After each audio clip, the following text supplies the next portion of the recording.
wine refrigerator. This is the amount of noise, as much noise as it makes. It also does fit a good amount of wine in there. Mine works. I know I've been hearing a lot that does not work, but it's nice and cool.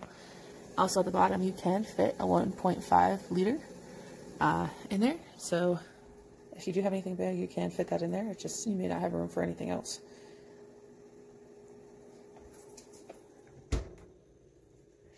Definitely closes. It comes with a key, so that one does lock. And yeah, it's not exactly all that big, which is good. It's nice and compact. And yeah, I love it.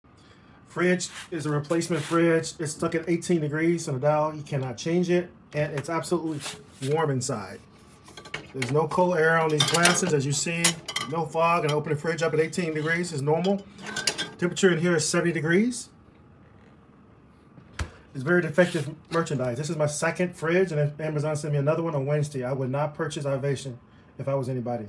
It is an 18 bottle Ivation wine cooler fridge with the lock on the bottom.